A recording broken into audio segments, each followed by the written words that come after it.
अस्सलामुअलैकुम, good morning everybody. और ये जो बैकग्राउंड म्यूजिक जब चलना शुरू हो जाए ना तो इसका मतलब है कि कुछ बड़ा हुआ है। बड़ा हुआ है मतलब कि हम जीत गए और we have become champions once again I would say, क्योंकि एक ज़माना था तब थे। अब आप सोच रहे होंगे हम किस चीज़ की बात करें पीएसएल में, तो आज शुरू होना है। No, we are talking about squash. तो आपको याद है कि हमने आपको बताया था कि कराची में बहुत बड़ा इवेंट हो रहा है, under 23 squash championship, world championship. कुछ अर्से पहले इसका ऐलान हुआ था, हमने इस पे तफसील से बात की थी इस और उम्मीद पैदा हुई थी कि हमारा स्क्वॉश का गोल्डन एरा भी वापस आएगा, और उस उम्मीद में हम बहुत आगे चले गए हैं अल्हम्दुलिल्लाह, क्योंकि ये वर्ल्ड चैंपियनशिप का टाइटल पाकिस्तान के हिस्से में आया है। लिटरली पता नहीं ख्वाब सा लग रहा है, हकीकत तो है, लेकिन ये दर्जनों टॉप सीडेड इंटरनेशनल खिलाड़ियों के दरमियान पाकिस्तान के नूर जमान ने ये टाइटल जीत लिया है। And what a match by the way it was, because it could have been anybody's match. अब नूर जमान और साथ ही इनके जो अपोजिंग खेल रहे थे, जो कि इजिप्ट के हैं, जिनका नाम है करीम अल तुर्की। और मैं आपको पता है मेन एंड वुमेन स्क्वॉश की गेम बहुत स्ट्रॉन्ग है और थ्रू आउट दिस टूर्नामेंट ना करीम अल तुर्की और ना नूर जमान ने कोई मैच अभी तक हारा था। So it could have been anybody's game, और क्या जबरदस्त सनसनीखेज जैसे आप कह रही है ना, फर्स्ट 2 गेम्स तो ये हार गए थे, मतलब उसके बाद इन्होंने कमबैक किया और ऐसा कमबैक किया कि डोमिनेट किया और छा गए। मतलब जो पहले 2 गेम्स थे ना, उसके बाद जो ऑडियंस बैठी भी थी, वजीर आला भी थे, इनके लेजेंडरी दादा भी थे कमर जमान साहब, बिल्कुल फॉर्मर चैंपियन भी थे। सब जरा चेहरे बुझे लगना शुरू हो गए थे, लेकिन भाई तीसरे गेम में कमाल ही हो गया। मतलब देखिए डेस्टिनी थी ना, it was destined to be that way. और कोई जीत वही हो जो जरा खेल के आए ना, नॉट के इजी विन, जी आराम से अगला वाला खेल नहीं रहा था और हम जीत गए, नहीं, दोनों were very competitive and they were champions. लेकिन हमारा नूर जमान जो है वो he was at the top of it all. और कुछ दिन बाद वो वर्ल्ड ओपन भी खेलने जाएंगे, कई सालों बाद लिटरली पाकिस्तान में इंटरनेशनल स्क्वॉश फेडरेशन का इतना बड़ा इवेंट कामयाबी से होना सर्टनली खुशखबरी है कौम के लिए भी। हमारे कोर्ट्स में ऐसे इवेंट होंगे तो हमारे यहाँ और भी नूर जमान, जहांगीर खान, जानशेर खान, कमर जमान, ये सारे लोग निकलेंगे, क्योंकि you have seen it, we have done it. And at the same time Huma, हम ये भी आपसे कहना चाहेंगे कि ये इवेंट जिस तरीके से ऑर्गेनाइज किया गया ना, ऑर्गेनाइजर्स को बहुत दाद देने की ज़रूरत है, क्योंकि टीवी पे तो सुपर पे और दीगर जगहों पे बराह रास्त आ ही रहा था। ये जो एप्स हैं, ऑन द गो एप्स हैं, मुतअद्दिद एप्स हैं, उस पे भी इसकी एक्सेस थी। वहाँ पे भी लिटरली मैंने गाड़ी में बैठ के देखा था, वो very professionally, very like world standard से जिस तरह किया जाता है उस तरह ये इवेंट जो है ये हुआ। अच्छा, कोशिश पूरी ये भी है कि इनके विनर जो हैं हमारे नूर जमान जो हैं वो LA 28 जो ओलंपिक्स होगा लॉस एंजलिस में 2028 में, उसके लिए भी क्वालिफाई करें। मतलब क्या ही बात हो जाए कि वी नीड वन स्पोर्ट जिसमें हम छाएं, और स्क्वॉश वो स्पोर्ट था जिसमें फॉर डेकेड्स हम छाए हुए थे। मतलब कैन यू इवन इमेजिन, आजकल के जो यंगस्टर्स हैं परहैप्स ऑब्वियसली उन्होंने वो टाइम नहीं देखा होगा, but there was a time when we were, बड़ा मुश्किल हो जाता था किसी पाकिस्तानी प्लेयर को बीट करना। And that time is almost again here. So congratulations Noor, to you, your family, Sindh Squash Federation, Pakistan Squash Federation, आप सब लोगों को बहुत मुबारकबाद, you have done। अच्छा, दूसरा आप लोग ये सोच रहे होंगे बात तो सारी कर ली, और तो नूर जमान हैं किधर, तो don't worry, he was very busy. हमने इनवाइट किया था और हम अगले कुछ दिनों में उनको he will be with us and we will be talking to him, क्योंकि हो नहीं सकता कि कोई चैंपियन हो और जियो पाकिस्तान पे ना आए, नाउ नॉट पॉसिबल। अच्छा जी, अभी आगे बढ़ते हैं, लेट्स टॉक अबाउट गरम बातें भी चल रही हैं, लेकिन एट द सेम टाइम आपको पता है ना PSL भी शुरू हो रहा है। कैसे मतलब नहीं पता, उसकी तो एक ज़बरदस्त किस्म की एक्साइटमेंट है। आज इज़ द डे जब ओपनिंग सेरेमनी होगी PSL की, और पहला match between Islamabad and Lahore Qalandar, Islamabad united Lahore Qalandar जैसे आप यहाँ पे कोई मैच होने लगा है। ये तो एक्साइटमेंट तो आपको पता है ना कि PSL की एक्साइटमेंट होती है, बेशक आप जितने भी इंटरेस्टेड और नॉन इंटरेस्टेड हो, जो भी चल रहा हो, वो eventually you are bound to get into it, तो वो हो ही जाता है। और हम जो बैठे इंटरेस्ट डेवलप करने के लिए, आगे चलकर तफसील से बात करेंगे। कौन ओपन कर रहा है दोनों टीमों की तरफ से? एक डिफेंडिंग चैंपियन है, एक 2 दफ़ा ये टूर्नामेंट जीत चुकी है, पिछला अच्छा नहीं गया था सीजन, लेकिन जाहिर है पोटेंशियल तो है। हमने इस पे तफसील से बात करनी है, लेकिन जरा मौसम का हाल इसलिए हम बात कर लें because this is one topic that affects us all top to bottom. अप्रैल का दूसरा जी हफ्ता चल रहा है मगर गर्मी ने अभी से शहरियों को बेहाल करना शुरू कर दिया है।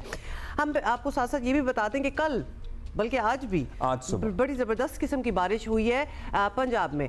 ये लाहौर के कुछ विजुअल्स आपको दिखा रहे हैं। पंजाब के बेशतर इलाकों, खैबर पख्तूनख्वा के मुतादिद इलाकों में बारिश हुई है, बाज़ जगहों पे मूसलाधार बारिश हुई है। वही मैं कहने लगी थी कि कोई एवी छोटा सा फुहार बिल्कुल नहीं पड़ा। अब्रे रहमत इसे कहा जा रहा है। This was much needed. रात को भी बारिश हुई। अच्छा, कराची में भी ये साबात के विजुअल्स हैं, घन घरज के साथ बारिश हुई है। कराची में भी थोड़ा सा क्लाउडी आज लग रहा था, 15 किलोमीटर फी घंटा की रफ्तार से हवा भी चल रही थी, ओले भी पड़ रहे हैं। सो मच नीडेड बारिश एक हुई है। एक स्पेल बारिश का गुज़श्ता 24 घंटों में हो गया है इन पंजाब एंड खैबर पख्तूनख्वा, लेकिन अदरवाइज टेम्परेचर्स एकदम इतने राइज किए हैं और पानी की शदीद किल्लत पैदा हो गई है।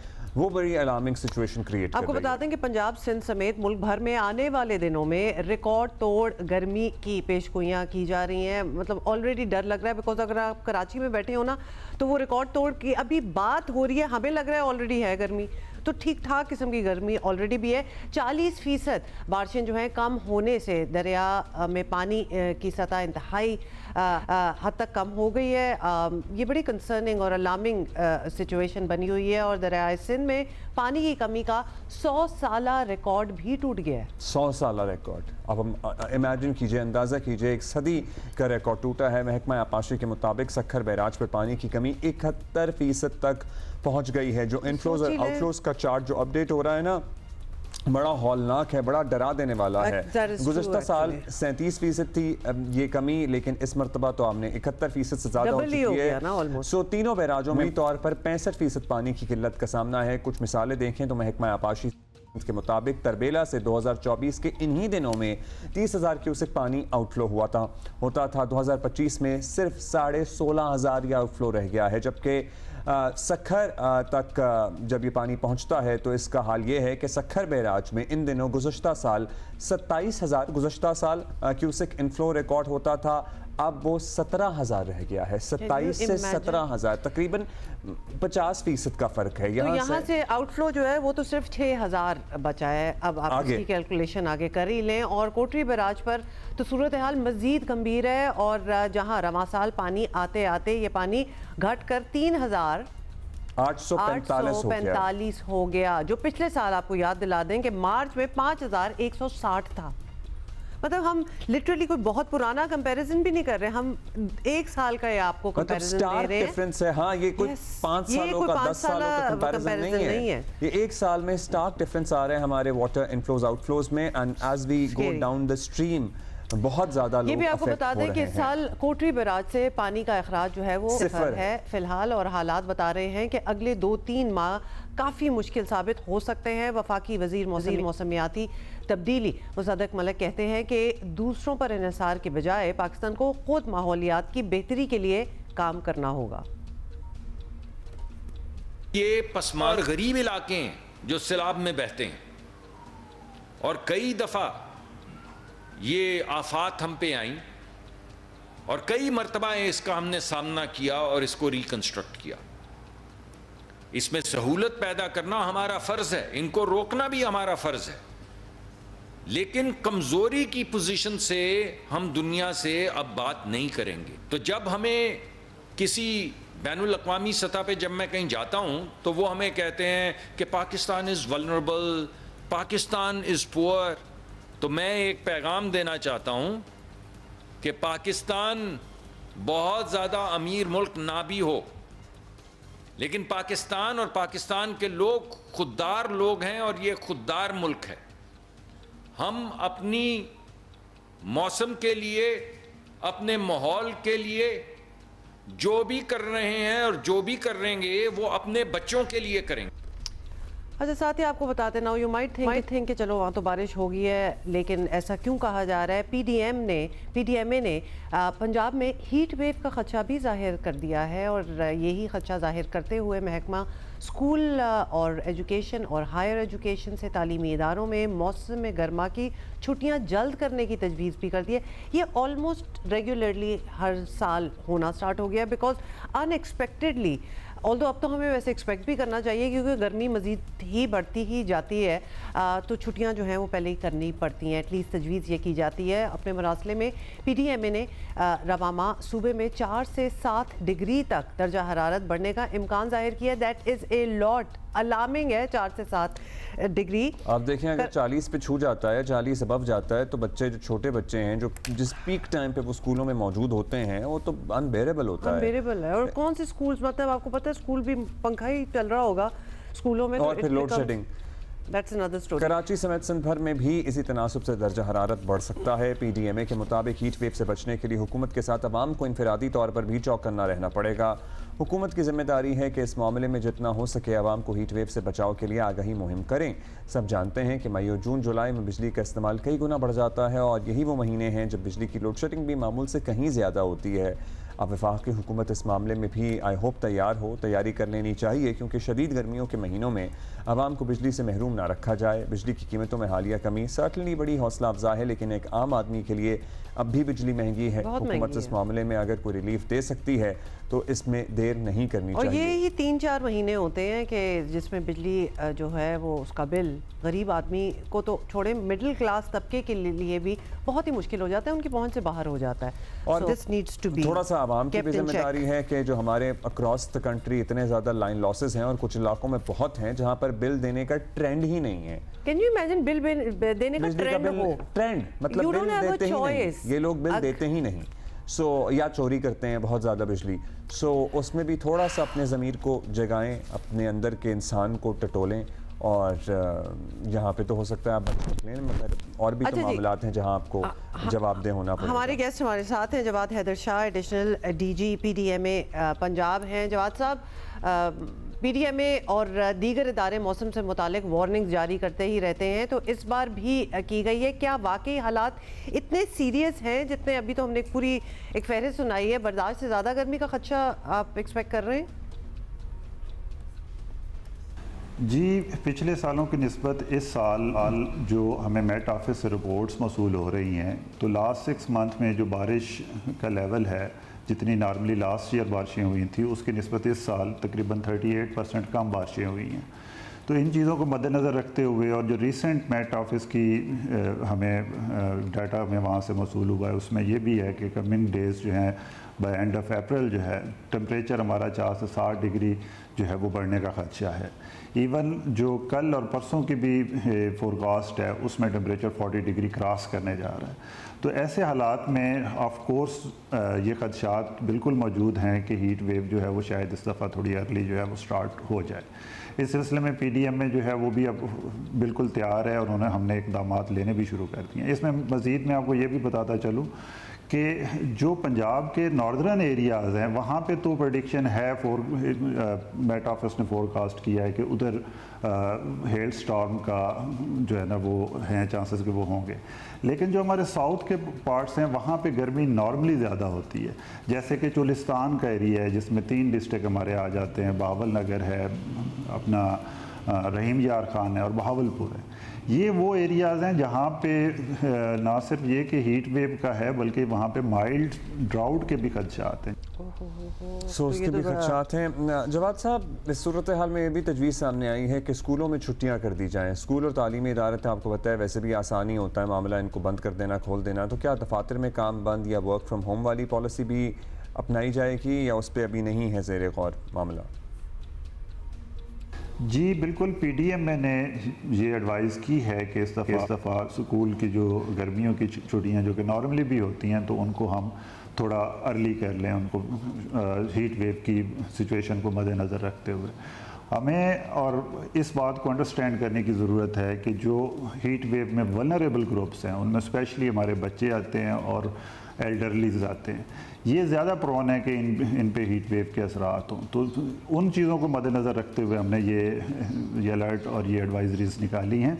उसमें बल्कि आप लोगों के ही तवज्जुह से जनरल पब्लिक के लिए भी और ख़ास तौर पे बच्चों और बुज़ुर्गों के लिए हमारी जो आवाम है उनसे भी ये दरख्वास्त करूँगा कि आप लोग भी इस चीज़ का ख्याल रखें कि ख़ास तौर पे वो टाइम पीरियड जिसमें हीट ज़्यादा होती है, नॉर्मली वो 11 से 3 बजे का टाइम होता है, तो उस दौरान इजतनाब करें बाहर जाने से। अगर बाहर जाना भी पड़ता है तो आप कोशिश करें कि आप कुछ एहतियाती तदाबीर जो हैं उनको लाजमी मद्देनज़र रखें, जैसे कि बाहर निकलते हुए सर को ढांप लें, अपने आप को हाइड्रेटेड रखें, क्योंकि हीट वेव से रिलेटेड बहुत सारी डिजीज़ हैं जिनसे आवाम जो है मुतासर हो सकती है। जैसे लोग अनकॉन्शियस हो जाते हैं, आपको टेम्परेचर हो सकता है, हीट स्ट्रोक हो सकता है।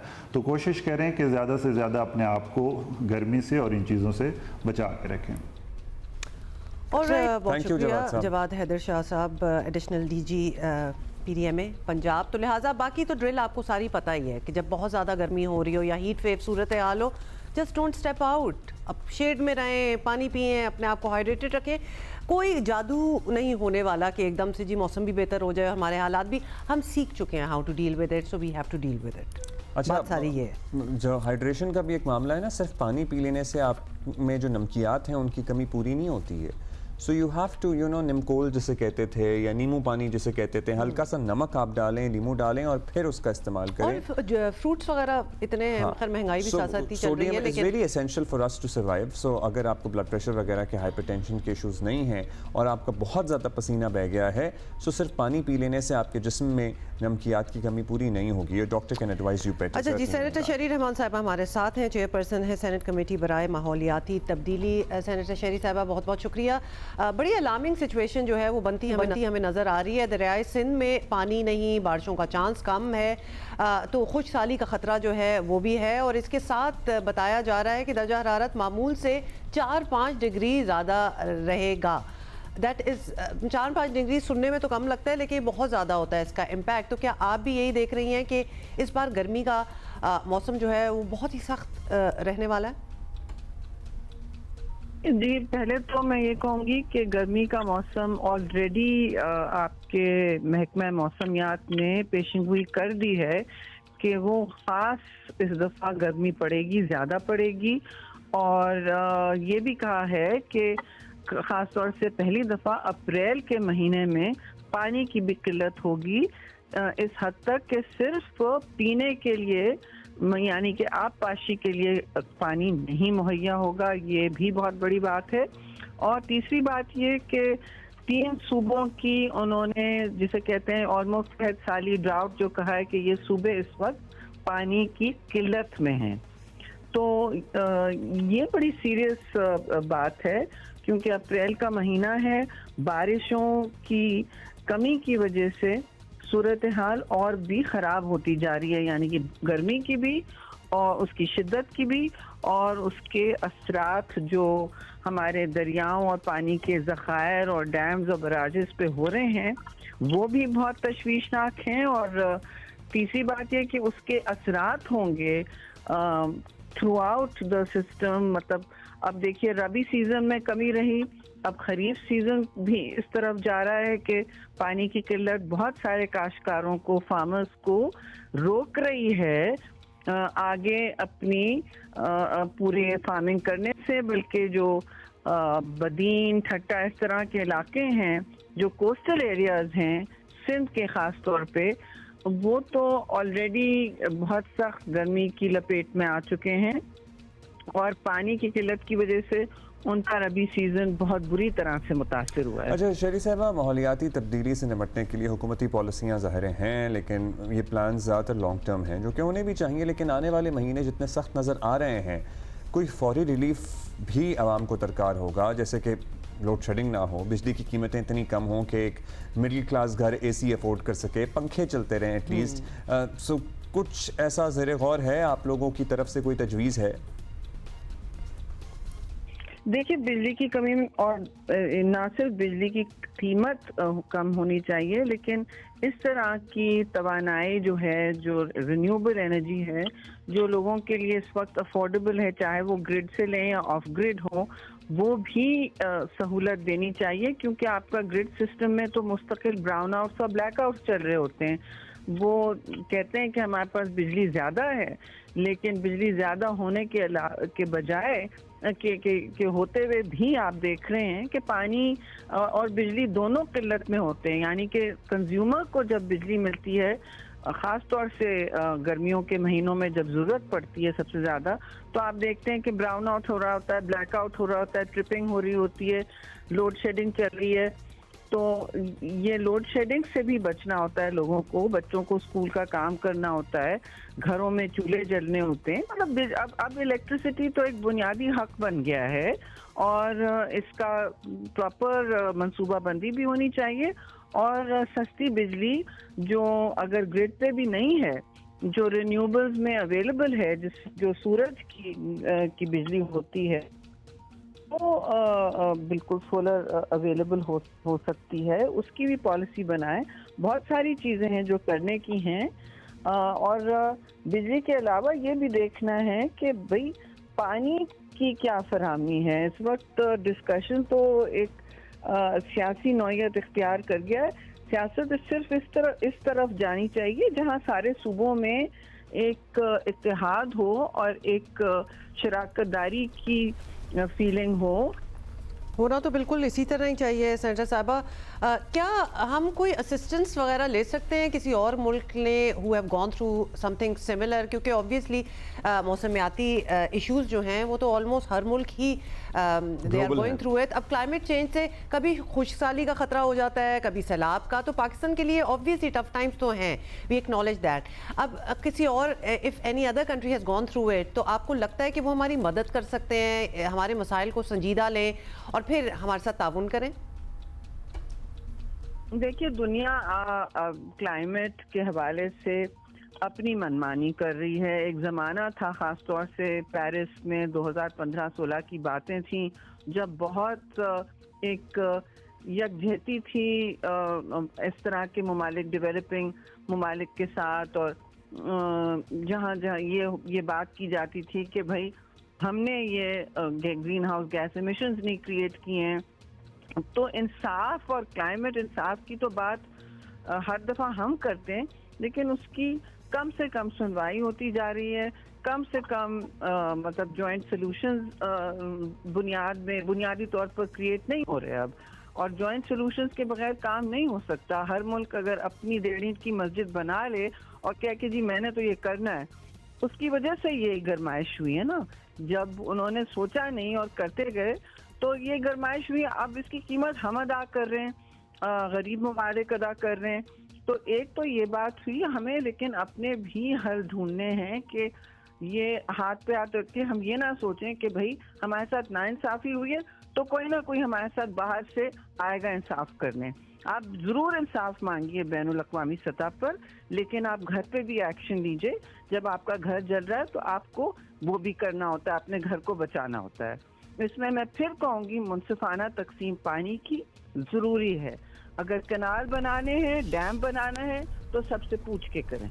ठीक है, बेसिकली हमें अपनी मदद आप भी करनी होगी, कुछ स्मार्ट जो है सिर्फ वो लेने पड़ेंगे। शरीर मान साहिबा, बहुत शुक्रिया फॉर बीइंग विद अस। अगर यूरोपियन मुल्क आप देखें ना, ऑब्वियसली रिच मुल्क हैं, तो उनके यहाँ भी गर्मी उनके हिसाब से, ऑब्वियसली हमसे तो कोई कंपैरिजन नहीं कर सकता, लेकिन उन लोगों की भी डिग्रीज जो हैं वो बढ़ते जा रहे हैं, गर्मियाँ उनके हिसाब से बहुत गर्म होती जा रही हैं। तो they have taken things in hand, और उन्होंने अपने लिए सोल्यूशंस अपने मुताबिक सारे निकाल रहे हैं। So we have to come up with our own plans, our own solutions as well. We can take inspiration from elsewhere, लेकिन इंतज़ार में बैठ जाना कि दुनिया आके हमारी कोई मदद करे, सारे में हम जो इम्पोर्टेंट पॉइंट मिस करते हैं वो ग्रीन एनर्जी सोल्यूशन का है, ग्रीन फ्यूल का भी है। मतलब हमें अल्टीमेटली उस तरफ आना पड़ेगा, नहीं तो ये मसला हल तो नहीं होगा। और हम आहिस्ता आहिस्ता शायद आ ही रहे हैं पिछले कुछ सालों से, लेकिन so much more needs to be done. मुझे बताइए हमारे यहाँ क्या ड्रास्टिक एफर्ट्स हुई हैं कि हम सारे इलेक्ट्रिक गाड़ियों की तरफ आएँ। मतलब जो हाइब्रिड इलेक्ट्रिक गाड़ियाँ आती हैं उनकी कीमतें ऐसी होती हैं कि कोई अफोर्ड कर सके? सर्टनली नहीं होती। या फिर उनको दुनिया अगर में भी चले, महंगी हैं, ये नहीं है अगर- कि दुनिया में महंगी नहीं है, लेकिन हमारे यहाँ तो बिल्कुल ही पहुंच से बाहर होती हैं। अब्दुल्ला, हमारे यहाँ गाड़ियाँ ही पहुंच से बाहर हाँ, वो होती तो हैं, है। मतलब इलेक्ट्रिक तो लेकिन आप कहीं और फिर चलेंगे, अब हम आम देखते छोटी मोटी भी हैं लेना सूबाई बड़ा मुश्किल है। हुकूमतें ई बाइक्स, ई स्कूटर, ई रिक्शे वगैरह भी लाती हैं, कुछ दिए भी जाते हैं, लेकिन एक मुल्क की सतह पे ये पूरे निज़ाम को तब्दील होने की एग्जैक्टली, एक ज़रूरत है। सपोर्टिंग मैकेनिज्म साथ साथ चल रहा होता है। लेट्स सपोज ई गाड़ियाँ वगैरह हो जाएं, लेकिन कुछ ऐसे आप मोटरवेज पे, हाईवेज पे कोई अपने स्टेशंस भी तो लगाए ना उनको चार्ज करने के लिए। मतलब आप इनकरेज करें, लोग इजी फील करें कि ठीक है we are spending a lot but at least in the long run it will be good. लेकिन वो सिस्टम अभी हमारा उस तरह नहीं नहीं डेवलप, बना। इंफ्रास्ट्रक्चर नहीं बना हुआ। कराची में एक इशू है जो कि कुछ अरसे से सेटल नहीं हो रहा। कराची में हैवी ट्रैफिक, खास तौर पर डंपर्स और वाटर टैंकर्स के हादसात जो हैं वो बहुत बढ़ गए हैं, और बाज़ हुकूमती इक़दामात के बावजूद भी हादसात में कमी नहीं हो रही और बात शहर के अमन व अमान तक जा पहुंची है। बुध की रात नॉर्थ कराची में यूपी मोटर के करीब डंपर की टक्कर से मोटरसाइकिल सवार जो है वो ज़ख्मी हो गया। मुश्तल अफराद ने पावर हाउस और दीगर इलाकों में डंपर्स और वाटर टैंकर्स जैसी 9 बड़ी गाड़ियाँ जला दी उन्होंने। और जवाब में डंपर्स जो हैं, डंपर वाले, उन्होंने सोहराब कोट के करीब रोड पर कचरा फेंक कर ट्रैफिक मुअत्तल करती। मतलब पूरा ये जैसे एक वो गेम चल रही है ना, टिट फॉर टैट, वो हो रहा है। ये हो रहा है, ये तो और ये हो रहा है। हर उन्होंने दफा लोग जलाते हैं, कानून हाथ में लेते हैं, पता नहीं ये मतलब अपने तई लोगों में इतना गम गुस्सा है या फिर इसके पीछे महीनों से हम ये बात कर रहे हैं। फरमा है, बिल्कुल मुज़ाकरात फिर के बाद उन्होंने वो खोल दिया रोड तो खैर खोल दी। एनी शाहिद जो है उनके मुताबिक अब ये सुने, 16-17 साल का लड़का डंपर की रेस लगा रहा था, जिस पर उसे ऑब्वियसली लोगों ने मना किया। लेकिन कैन यू इमेजिन कि वो डंपर चीज़ जो है जो कि वैसी ख़तरनाक हुई है, और महीनों से हम इसके बारे में बात कर रहे हैं, वो वाकई 17-18 साल के बच्चे चला रहे हैं, मतलब ड्राइवर जो था उसका, और रेसें लगा रहे हैं ऊपर से। आई विटनेस इसके ज़रा काउंट सुने। 17-18 साल का बच्चा वो चला रहा था डंपर, तो वो स्पीड में आ रहा था रेस लगाता हुआ। तो उसको फिर लोगों ने रोका काफ़ी कि भाई तू इतनी स्पीड में क्यों चला रहा है। उसको पकड़ के मारा भी लोगों ने, सही है। फिर जब उसको बचाया, बीच बचाव करा, तो आगे लोगों ने बाइक खड़ी कर दी थी डंपर के आगे। तो वो जल्दी में बचा के जब भागा ना अपने, तो बाइकों के ऊपर चढ़ाता हुआ ले गए वो बाइकें। तकरीबन 2 बाइकें थी जिनको कुचला था उसको बाइक। बाकी जानी माली नुकसान कुछ भी नहीं हुआ, ना कोई जख्मी हुआ। कल रात नाज़िमाबाद के इलाके में वाटर टैंकर ने शहरी को टक्कर मार दी, जिसके बाद लोगों ने टैंकर का ताक़ुब किया। टैंकर तेज़ रफ्तारी की वजह से सखी हसन के करीब उलट गया। मोटरसाइकिल सवार अफराद ने टैंकर के शीशे तोड़ दिए और आग लगा दी। ट्रैफिक के हादसात शहर में नए नहीं हैं, लेकिन इस मामले पर MQM, जमात इस्लामी समेत दीगर जमातें सिंध हुकूमत के खिलाफ, आपको पता ही है, प्रेस कॉन्फ्रेंस भी कर रही हैं। गवर्नर सिंध कामरान टिसोरी इस इशू पर कई बार पहले भी बात कर चुके हैं। वो इन्हें खूनी डंपर्स का नाम भी दे रहे हैं, मगर हालिया वाक़यात के बाद गवर्नर सिंध भी शायद महसूस कर रहे हैं कि इंतज़ामी मसले को सियासी रंग दिया जा रहा है। सब मिलकर इन तमाम चीज़ों का इदराक कर रहे हैं। मेरे ख्याल से 2 दिन पहले ही चीफ मिनिस्टर साहब ने भी मीटिंग की, जिसमें IG साहब और बाकी जो इंतज़ामिया है उसको बुला के उन्होंने जो ट्रैफिक के कवायद और ज़वाबित हैं उनको यकीनी बनाने की पूरी कोशिश की है। लेकिन जैसे मैंने बताया कि मैं ख़ुद भी वहाँ रात मौजूद रहा हूँ, और इंशाअल्लाह ताला ना किसी को लाशों पे सियासत करने देंगे और ना ही इस शहर को लावारिस छोड़ेंगे। हम सब मिलकर इस शहर की तरक्की, क्योंकि मैं समझता हूँ कि पूरे पाकिस्तान की मईशत इस शहर की तरक्की से जुड़ी है। अच्छा, दोनों चीज़ें हैं ना जो उलट पुलट हो रही हैं। एक तो रेसें लग रही हैं डंपर्स की और एक्सीडेंट्स और क्या क्या नहीं हो रहा, और फिर जो लोग हैं उनमें इतना गुस्सा है कि वो आग लगा रहे हैं। दोनों चीज़ें गलत हैं। मतलब ऑफ कोर्स कानून नाफिज होना चाहिए और इनको बिल्कुल कंट्रोल करना चाहिए, लेकिन ये आग लगा देना भी ये कोई सोल्यूशन नहीं है।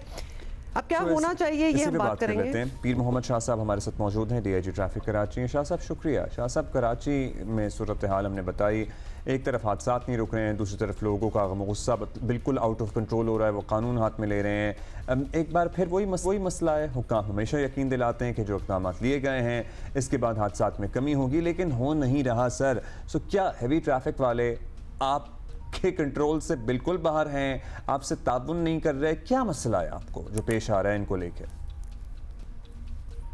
नहीं, बिल्कुल ऐसा नहीं है। देखें, एक्सीडेंट तो किसी वक्त भी हो सकता है, लेकिन जो ज़रूरी इक़दामात हैं उनमें सबसे पहला काम है कि हमने इन टैंकर्स और इन डंपर्स की हमने एक लिमिट सेट की है, यानी कि अपर स्पीड लिमिट। वो अपर स्पीड लिमिट फिर हम ट्रैकर्स के ज़रिए मॉनिटर कर रहे हैं।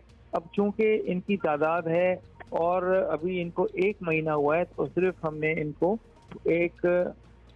2 हफ्तों का टाइम मजीद दिया हुआ है कि जिसके अंदर ये तमाम टैंकर्स हमारे रडार पे आ जाएंगे। सेकेंडली, इनकी टाइमिंग सेट है कि रात को 10 से पहले ये जो डंपर्स हैं ये ट्रेवल नहीं कर सकते शहर में, लेकिन हैविंग सेट सो अगर ये दिन के टाइम में नहीं ट्रेवल कर रहे और रात को भी कोई एक्सीडेंट करते हैं तो वो तो फिर यानी कि कोई एक्सक्यूज नहीं है कि रात के टाइम में दे कैन डू एक्सीडेंट।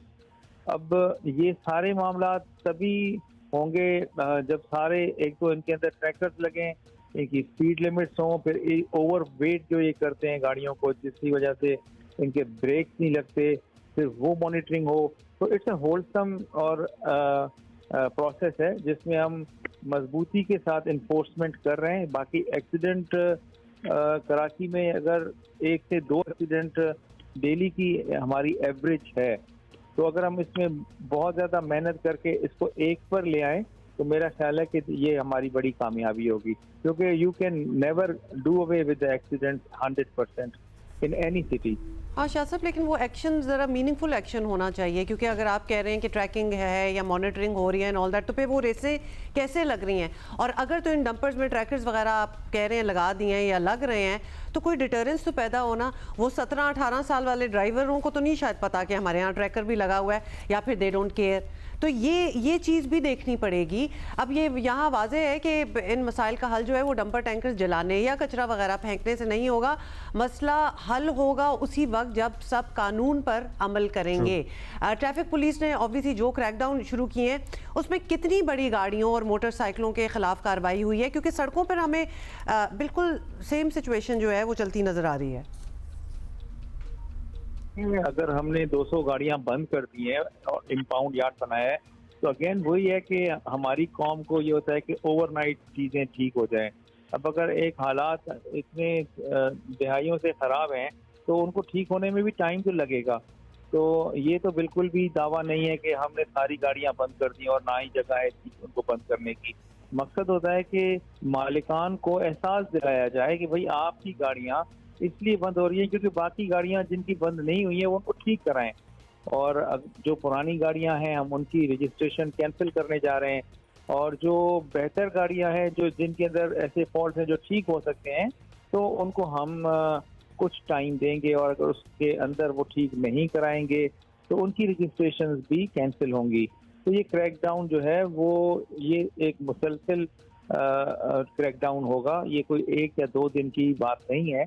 और यकीनन जैसे आपने कहा कि कानून को हाथ में लेना बिल्कुल भी ठीक बात नहीं है, बल्कि इससे तो केओस बढ़ेगा, सोसाइटी के अंदर इनसिक्योरिटी आएगी। अगर कोई एक्सीडेंट होता भी है तो कानून है, FIR होती हैं, लोग गिरफ्तार होते हैं, उनकी गाड़ियां बंद होती हैं। थोड़ी सी टेंशन हो गया जब आपने कहा है ना कि पुराने मसले हैं तो वक्त तो लगेगा सर, दिहाइयाँ नहीं लगनी चाहिए, मतलब हफ्तों में मसला हल होना चाहिए। अभी भी आप खुद भी अगर शहर में एक चक्कर मारें शाम में, तो जो टैंकर डंपर आपको नज़र आएंगे आपको पता लग जाएगा कि वो इस काबिल नहीं है उनमें से बहुत से कि वो सड़कों पर मौजूद भी हों या वो अब काम में भी आएँ। और वो एटीट्यूड भी एक ड्राइवर्स का नज़र आ रहा होता है कि इतनी बातें हो रही हैं, मतलब इतनी पब्लिक आउटरीच हो गया, लेकिन दे डोंट केयर। सब साथ ही साथ मोटरसाइकिल सवार भी लापरवाही करते हैं, बिल्कुल हमें ये भी पता है। वो हेलमेट नहीं पहनते हैं, शीशे नहीं लगाते हैं, लाइटें नहीं लगाते हैं, अपनी लेन में नहीं रहते हैं। सो कितने माह या साल चलें आपको लगेंगे ये सब कंट्रोल करने में सर? देखिए, इस वक्त तो सारा काम मैनुअल हो रहा है। कराची डिजर्व नहीं करता कि इस तरह से इतने बड़े शहर को जिसमें मिलियंस ऑफ व्हीकल फ्लो हो उसको आप मैन्युअली चेक करें और देख सकें। उसके लिए लाजमी है कि जो सेफ सिटी प्रोजेक्ट है उसके अंदर ट्रैफिक मैनेजमेंट सिस्टम जो कि वायलेशन को ऑटो के ऊपर डिटेक्ट करे वो जो है इन प्लेस हो, और जून तक इंशाल्लाह ताला हमारी पूरी कोशिश है कि हम इसको इन प्लेस करें। अगर पूरी कराची में नहीं तो कम से कम उन इलाकों में जहाँ पर ये एक्सीडेंट्स हो रहे हैं वहाँ पर हमारे कैमरे नस्ब हों। राइट, जब वो खुद से तलाश करेंगे। पीर मोहम्मद शाह साहब, बहुत शुक्रिया for speaking with us, DIG traffic Karachi. हमारे कौन भी हमारे साथ हैं। ब्यूरो चीफ जियो न्यूज़ तारिक भाई बताइएगा, क्या ऐलानात तो बहुत हुए, इजलास भी हुआ, सीएम साहब ने खुद कुछ इकदाम का बताया था, सारी बातें आपने एक्चुअली अभी सुन भी ली हैं जो कुछ कह रहे उसके हैं। बाद अमल दरामद नजर आ रहा है आपको होता हुआ? देखें, हादसा तो अभी तक हम देख रहे हैं कि उनमें थोड़ी बहुत कमी तो नजर आ रही है। कुछ इकदाम किए गए हैं, डीआईजी ट्रैफिक की तरफ से जो हिदायत जारी की गए हैं, कुछ नए ट्रैफिक रूल्स जो है वो फ्रेम करने की कोशिश की जा रही है और ये एक अच्छा इकदाम है। लेकिन बात वही आ जाती है कि आप इसके ऊपर इम्प्लीमेंटेशन करने में किस हद तक कामयाब होते हैं।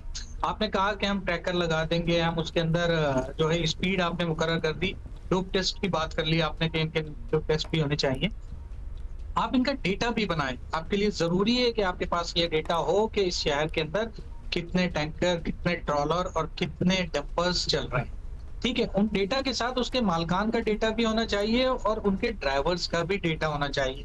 ड्राइवर्स का डेटा होना इसलिए जरूरी है ताकि ये पता चल सके कि ये बाकायदा लाइसेंस याफ्ता है, बाकायदा इनको ट्रेनिंग दी गई है और उसके साथ ही गाड़ियों की फिटनेस और उनकी रजिस्ट्रेशन, इन दोनों तीनों चारों चीजों को चेक करके डेटा में डालना चाहिए ताकि आपको शहर के अंदर ये पता चल सकेगा कि ये डेटा है, कितने टैंकर चल रहे हैं। अगर कोई हादसा होता है तो उसकी आप उस डेटा की बुनियाद पर चेक कर सकते हैं और उसके बाद उस मालिक को आप ला सकते हैं कानून के दायरे के अंदर और उसके साथ जो कवानीन है उसको आप बिल्कुल अपने तरीके से नाफिज करके उसको आगे जब कोर्ट के अंदर केस जाता है तो उसको आप प्रोसिक्यूशन में ले जाकर कामयाबी के साथ उसको अंजाम तक पहुंचा सकते हैं।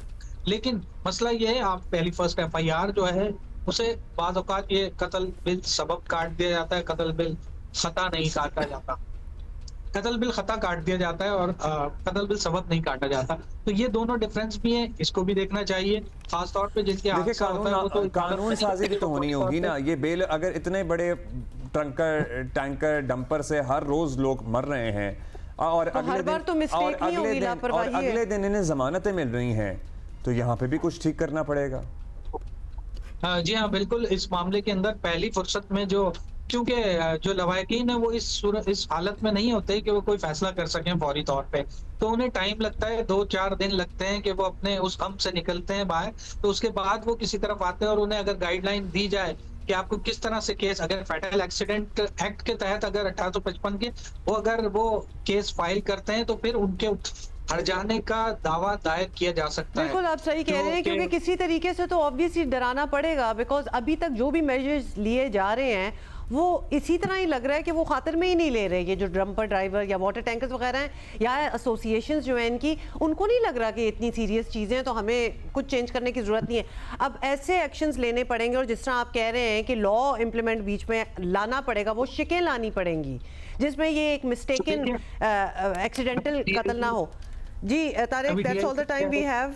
Thank you for, sorry about that, but time नहीं बचा। हाँ, टाइम नहीं बचा, लेकिन डेफिनेटली हम आप भी देख रहे हैं, हफ्तों से हम ये बातें कर रहे हैं, डंपर्स के एक्सीडेंट्स हो रहे हैं, कितनी हलाकतें हो चुकी हैं। इट इज़ टाइम नाउ कि बहुत सीरियस एक्शन जो है वो लेना पड़ेगा।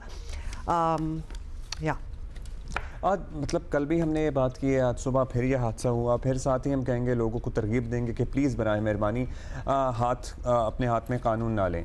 अच्छा जी, अभी इट इज़ दैट टाइम एक वादा किया था सुबह सुबह ही, जो हमने आपकी मुलाकात कराने का वादा किया था, वो वादा वफा करने का वक्त आ गया है। लेडीज एंड जेंटलमैन, ख़वातीनो हज़रात, let's congratulate Noor Zaman himself, world under 23 champion and welcome to Jio Pakistan। नूर जमान, बहुत शुक्रिया आपका, आपने हमारे लिए वक्त निकाला। हम सुबह से आपकी राह तक रहे थे। We were looking forward to talk to you, but I'm sure कल रात जीत और उसके बाद कल के दिन में जीत और उसके बाद सेलिब्रेशंस के बाद आपको फैमिली फ्रेंड्स ने इतना तंग किया होगा। तो सबसे पहले तो नूर जमान, आराम की जरूरत थी। हम आपसे बस यही पूछना चाहते हैं, how are you feeling? Alhamdulillah, I'm feeling so good, excited, so good, yeah. जबरदस्त। जीत के बाद की जो सुबह होती है, मौसम कैसा भी हो, उसका मौसम कैसा लगता है, दिल का मौसम कैसा होता है? मतलब रात में नींद आती है सुकून से या थके हुए इतने होते हैं कि नींद तो आई जानी होती है? मतलब जरा हमें इलेबोरेट करें इस गुड फीलिंग को। जी, feeling good is जाहिर सी बात होगी कि अल्लाह पाक ने पाकिस्तान को, हम सबको दोबारा से वर्ल्ड चैंपियन बना दिए। तो ये फीलिंग बहुत अच्छी फीलिंग है। इससे बड़ा इवेंट तो दुनिया में नहीं होता वर्ल्ड चैंपियनशिप। तो अल्हम्दुलिल्लाह अल्लाह ने मुझे वर्ल्ड चैंपियन बना दिया। अच्छा, आपको तो टेंशन हो ही रही थी, हमें बहुत टेंशन हो रही थी आपका गेम देख के। This was a tough match. मतलब ये एक होता है ना कि वो आप बाय द टाइम फाइनल में पहुंचते हैं तो आपको पता होता है कि विनर जो चैंपियन होगा वो कौन होगा, but both you and your opponent बहुत कंपेटिटिव हैं और बहुत ही टफ मैच था। It could have been anybody's game. तो आप कितने पुरुमीद थे, कितने कॉन्फिडेंट थे, because you did struggle in the beginning there? जी बिल्कुल, असल में फाइनल था, क्राउड सारा बैठा होता, होम ग्राउंड भी था और फिर ऊपर से वो इजिप्शियन के साथ था। टू लेव अप था मेरे से, मतलब पहली 2 गेमों में तो मुझे समझ नहीं आई, वो इतना मतलब तेज मुझे मूव करा रहा था कि मुझे समझ ही नहीं आई। फिर उसके बाद मैंने बस यही सोचा कि मैं यार नूरजमान, मैंने जितनी मेहनत की है आपने, एक मतलब 3 महीने आपने मेहनत की है, तो फाइनल पे आप पहुंचे हो, तो ये तो नहीं है कि क्राउड सारा बैठा हुआ है और आप हार जाओ। तो फाइट करो, एक पॉइंट के लिए फाइट करो, जब तक आपके अंदर जान है फाइट करो। तो मैंने आखिरी पॉइंट तक फाइट की, एक पॉइंट के लिए मैंने फाइट की, तो अल्हम्दुलिल्लाह अल्लाह पाक ने वर्ल्ड चैंपियन बना दी। तो क्या हुआ, मतलब पहली 2 गेम्स में वो आप पे हावी था और उसके बाद आपने ऐसा कमबैक किया कि वो फिर करीब भी नहीं आ सका। उन 2 गेम्स के बाद ये आपने अपने आप से कॉन्वर्सेशन की और आप बता रहे हैं कि आपने की, लेकिन आपने एनालाइज भी कर लिया कि मुझे इसको किस तरह टैकल करना है, आपको तरीका समझ में आ गया? ज़रा आप बताएंगे, शेयर करेंगे? जी तरीका बस मुझे तो खैर पहली 2 गेम में मुझे फर्स्ट गेम में मुझे समझ नहीं आई, उसकी स्पीड इतनी ज्यादा थी। दूसरी गेम में मैंने कवर अप कर लिया था, मतलब 11-10 गेम बॉल था मेरा, लेकिन वो फिर वो डिसीजन वगैरह से ना, तो बस रिव्यू डिसीजन की वजह से ना वो गेम मेरे हाथ से चली गई। फिर उसके बाद बस मैंने यही कहा यार कि बस जितनी मेहनत मैंने की है, एक पॉइंट के लिए फाइट करूं, पेशेंस रहूं और जो अपनी गेम है बस वही खेलूं। तो अल्हम्दुलिल्लाह मैंने वही किया, तो बस अल्लाह पाक ने इज्जत भी दे दी। बिल्कुल, आपके मैनरिज्म में भी एक डिफरेंस जो है वो थोड़ा सा नजर आया था, जैसे आपने फैसला कर लिया था कि बस आर या पार टाइप सिचुएशन होगी। अच्छा, ये तो फाइनल था, लेकिन आप तो पीछे भी जिनको हराते आए हैं, मतलब वो भी बड़े पाए के प्लेयर्स थे। जैसे सेमीफाइनल में आपने मलेशिया के टॉप सीड प्लेयर को हराया, तो वो कैसा मैच था? मैंने जी मलेशिया के टॉप सीड अमीशन का चंद्रा को हराया, वो भी अल्हम्दुलिल्लाह अच्छा मैच था, लेकिन वो मैं 3 लव जीत गया था। क्वार्टर में मेरा फ्रेंच के साथ मैच था, वो भी उनका जो जूनियर टॉप प्लेयर है उनका नंबर 1 था, तो उसको मैंने 3 लव हराया। लेकिन जो मेरा सबसे टफ मैच था वो इजिप्शियन के साथ ही था, और जिसे मैंने कामयाबी हासिल की। तो इजिप्शियंस की अपनी स्क्वॉश जो है ज़ाहिर है बहुत स्ट्रॉन्ग है, वो उनकी बड़ी मजबूत है विमेन एंड मेन स्क्वॉश। आप ये बताइए, जब क्राउड अपना हो, होम ग्राउंड भी हो, और क्राउड में लेजेंडरी कमर जमान साहब भी बैठे हों जो आपके दादा हों, तो उसका प्रेशर अलग होता है?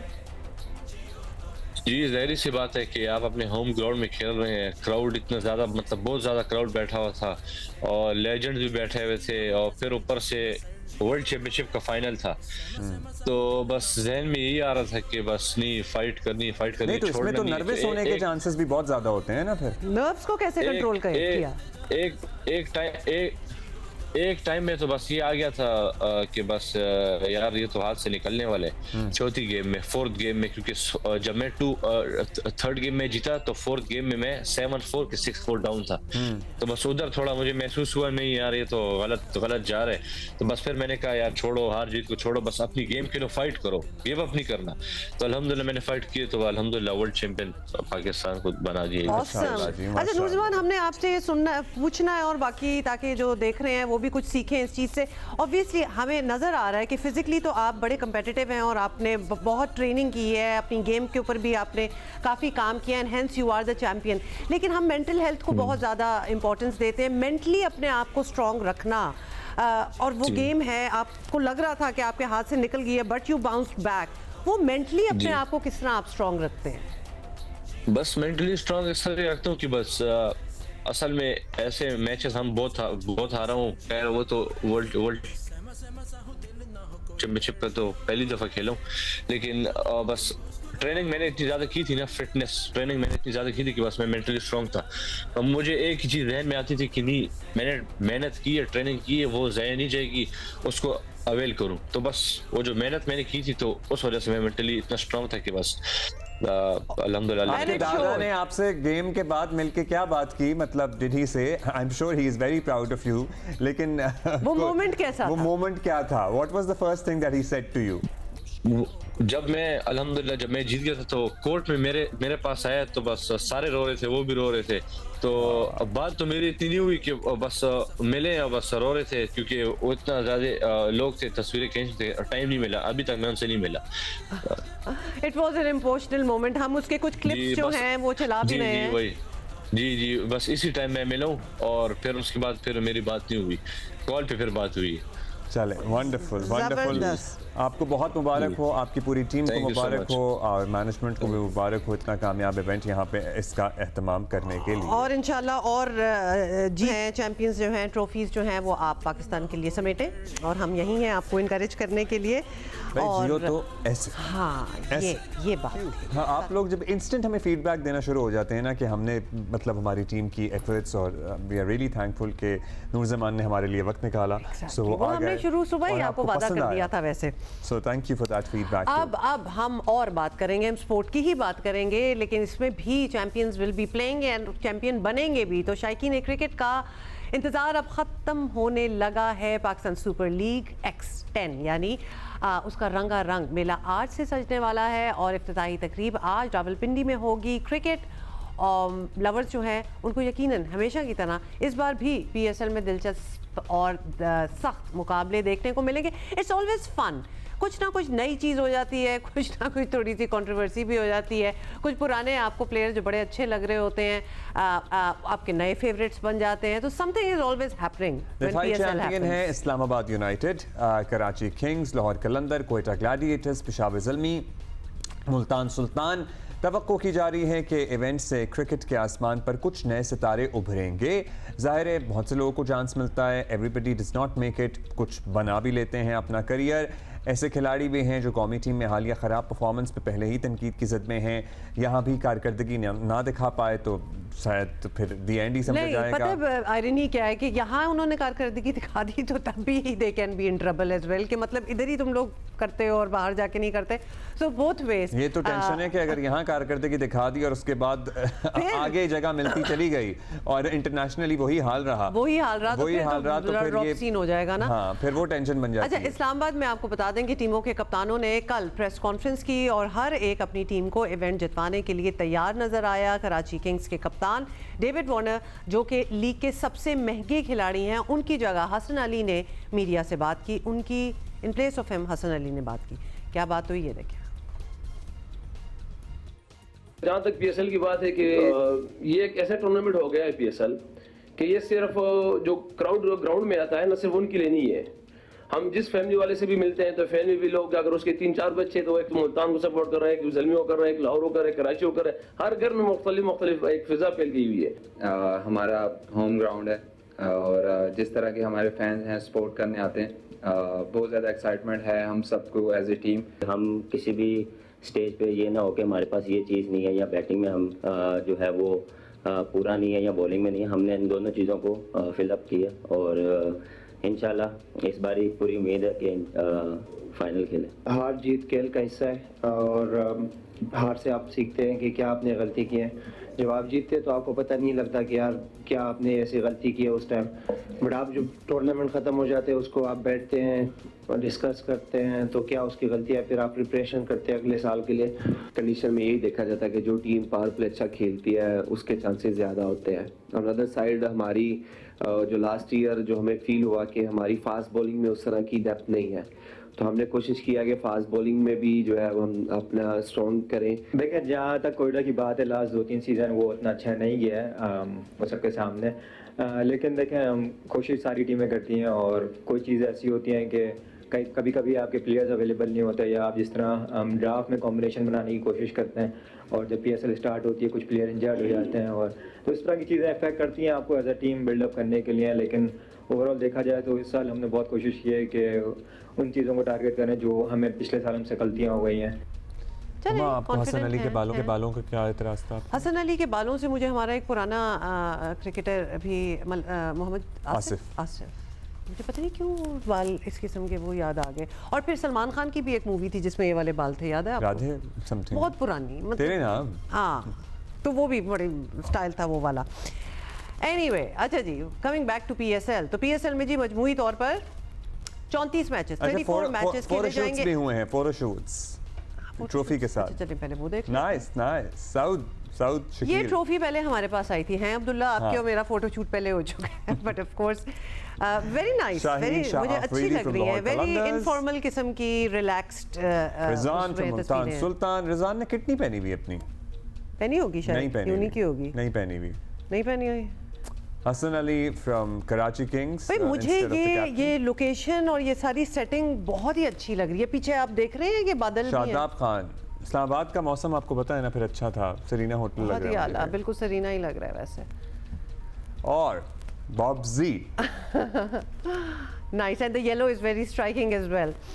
चलें अब आगे क्या बात करनी, वैसे आपको बता दें कि 30 होंगे इन टोटल। और राशिद लतीफ़ भाई हमारे साथ मौजूद हैं, थैंक यू, साबिक कप्तान हैं, बहुत शुक्रिया आपका राशिद भाई। राशिद भाई, जाहिर है जो था वो तो था और वो है ही, लेकिन now this tournament is starting and हमें उम्मीद है कि इस टूर्नामेंट में हमारे कुछ जो आउट ऑफ फॉर्म हैं लोग, उनकी फॉर्म वापस आएगी, कुछ नए चेहरे, कुछ नया टैलेंट सामने आएगा।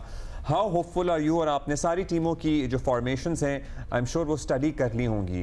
कुछ लोग हैं ऐसे जिन पे we should look out for? ये इस दफ़ा का टूर्नामेंट जो है पीएसएल जो है वो मोस्टली यंग प्लेयर के लिए ज़्यादा बेहतर साबित हो सकता है, क्योंकि पीसीबी और सिलेक्शन कमेटी नए प्लेयर ढूंढ रही है। पुराने जितने भी प्लेयर थे, हमने तकरीबन 49 प्लेयर्स को ट्राई किया है। अक्टूबर से लेके अब तक सेंट्रल कॉन्ट्रैक्ट में 25 प्लेयर थे, उसके अलावा 24 और प्लेयर्स हमने वनडे, T20 और टेस्ट मैचेस में आजमाए हैं, और 6 महीने के उसके अंदर। तो अब एक और टूर्नामेंट है जिसपे बहुत ज़्यादा नज़रें होती हैं, लड़कों की सिलेक्शन की और आवाम की सिलेक्शन होती है। इसमें जो प्लेयर पसंद आ जाता है तो उसकी आवाज़ बहुत ज़्यादा तेज़ी से ली जाती है और मोस्टली वो प्लेयर्स आ जाते हैं। दूसरा अहम फैक्टर जो इस पीएसएल का है वो ये कि 2 और फ्रेंचाइज को आना है नेक्स्ट ईयर। अब वो कौन सी होंगी वो भी देख रही होंगी, इसकी वैल्यू क्या हुई है। स्टार्ट जब हुई थी इसकी वैल्यू बहुत ज़्यादा थी, लास्ट 2-3 में डाउन हुई है, तो इसकी वैल्यू क्या लगाई जाए। पीसीबी भी इसी में ही है कि इसकी वैल्यू जो इंडस्ट्री है या जो बिजनेस है उसका कौन सा मॉडल होगा जिसको हमें अपनाना चाहिए।